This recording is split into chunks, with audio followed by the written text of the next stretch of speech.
Elise, and I'm a humanities graduate and sort of regretting that now, and want to study a bit more science and maths. And the main reason I want to study science and maths is to answer the age-old man question, which is, does size matter? And I have to say, so far, yes.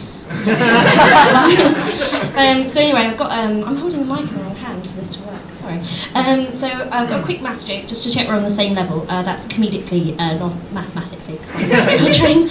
So why did the chicken cross the tangent of the angle with the adjacent length? To get the opposite side.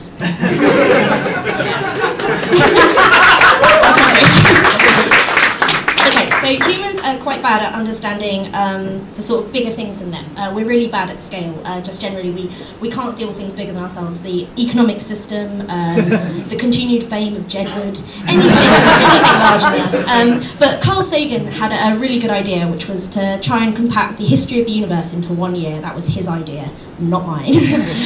So he came up with this thing called the cosmic calendar, which I think sounds like something you would buy in a head shop, but apparently he came with it. So the universe is 13.7 billion years old, which is quite old, but if you use Carl Sagan's method of splitting it up into a year, that probably gives you about more than 1 billion years a month, so it's not actually a great scale, actually, ultimately.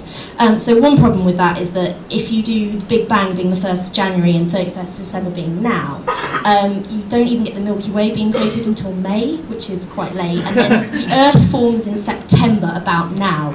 So it kind of all squashes up, everything we know squashes up into the last couple of months of the year. And also, that's disappointing, because I mean, the dinosaurs aren't even here yet in September. I mean, it's like the start of Jurassic Park, it drags on and on. Yeah, we're terrible with scale.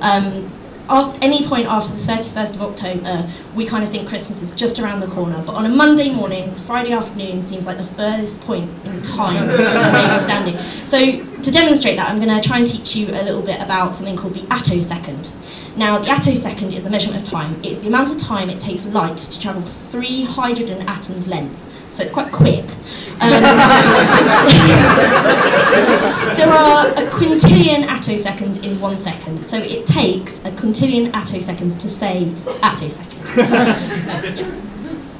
So I've got 3 helpful ways for you to understand what an attosecond is. The first way to show you how it is that it's a 0 with a decimal point and then 18 zeros. And where this makes me look like I'm wanking off a really tall man. And then a 1, so that's one way of describing it.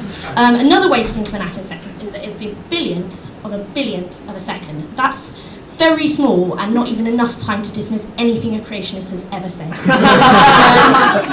And this is probably the most mind-blowing one, which is that there are more attoseconds in 1 minute than there have been minutes since the Big Bang. Anyway, before we get all like awestruck, we'll go back to Sagan's cosmic calendar. So finally, on 16th of December, in his scale, you finally get worms existing on the planet Earth, which is, you know, brilliant. But it's not dinosaurs. Like I said, we're still in the trailer having an argument between Laura Dern and Sam Neill at this point. It's still not there. But after that, it gets really busy. I mean, we go through all the geological periods you can think of. I'm going to have to try and read a list because I'm afraid I couldn't memorise them. But the Cambrian, the Ordovician, I'm pronouncing that wrong, Silurian, Devonian, you finally get some insects, the Carboniferous, the Permian, which is sort of ironically named because that's when the dinosaurs turned up and they were not permanent. Then you get the Triassic, the Jurassic, the Cretaceous, the Tertiary, which is when you get primates finally, the Pliocene, and the Quaternary, which is where we are now, thank God. So where in that calendar do we actually appear? Where do you get Homo sapiens? Homo sapiens, rather.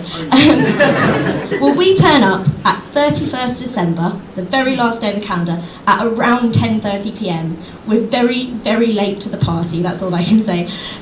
Jesus was only born 4 seconds to midnight, so, you know, he was pretty slow off the mark as well, given it's his universe.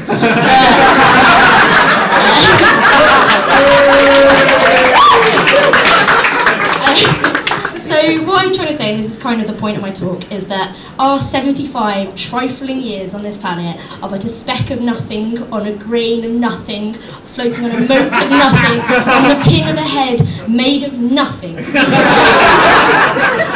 So it's really no wonder that we don't understand scale whatsoever. And I'd just like to say that it's felt like I've been up here for a really long time for you guys, it's felt like an eternity for me.